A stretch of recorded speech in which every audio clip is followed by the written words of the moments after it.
Je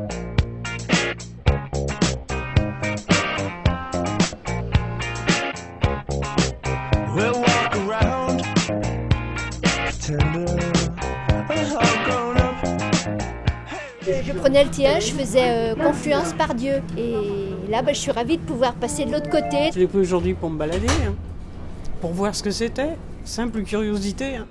Et des curieux, il y en avait beaucoup le 19 février dernier, jour de l'inauguration du prolongement du tramway T1 jusqu'à Gerland-de-Bourg. Principale attraction, le pont Raymond Barre bien sûr, un pont entièrement dédié au Motte Doux. C'est agréable parce qu'il n'y a pas de voiture, donc le pont nous appartient, on va dire. Voilà. On est content. T'es content? Ouais. Ah, terrible. Hein? Franchement, c'est magnifique. C'est un projet à Lyon.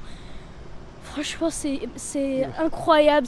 Tout ça, ça sera beaucoup plus agréable que de prendre les trottoirs du pont Pasteur, où il y a un énorme trafic avec du bruit, de la pollution. C'est pas très agréable. Des piétons heureux donc, mais aussi des cyclistes ravis de pouvoir enfin rejoindre Gerland sans avoir à se frayer un chemin parfois périlleux entre les voitures. C'est une belle réalisation qui était utile et qui était attendue par de nombreux cyclistes qui sont des usagers réguliers pour venir du sud-ouest lyonnais et se rendre côté rive gauche à la Pardieu. Côté usagers, on peut rappeler quand même que 4 nouvelles stations ont été créées entre Montrochet et Debourg.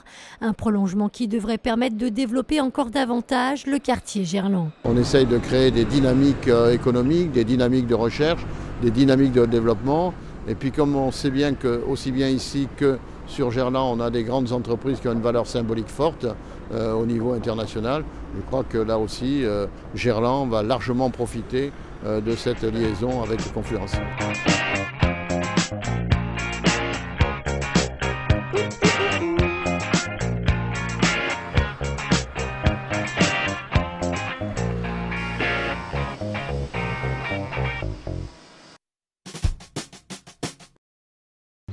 Déjà très largement reconnu pour son patrimoine, Lyon recèle pourtant encore bien des trésors, y compris sous ses pieds.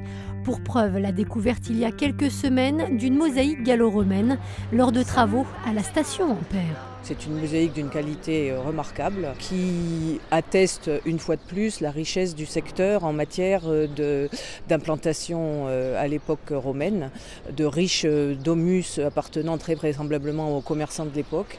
Cette mosaïque daterait du 2e ou 3e siècle après Jésus-Christ, un vestige mis à jour lors d'une fouille préventive, comme c'est le cas lors de chaque chantier en centre-ville, le Citral ayant pris l'habitude ces dernières années de ce genre de découverte. En 1830, un égout avait permis de trouver cette mosaïque et à l'époque ils l'avaient détruite. En 1976, à la construction de la station de métro, on en avait trouvé un morceau à l'intérieur de la station. Une partie d'ailleurs exposée dans la station Bellecour.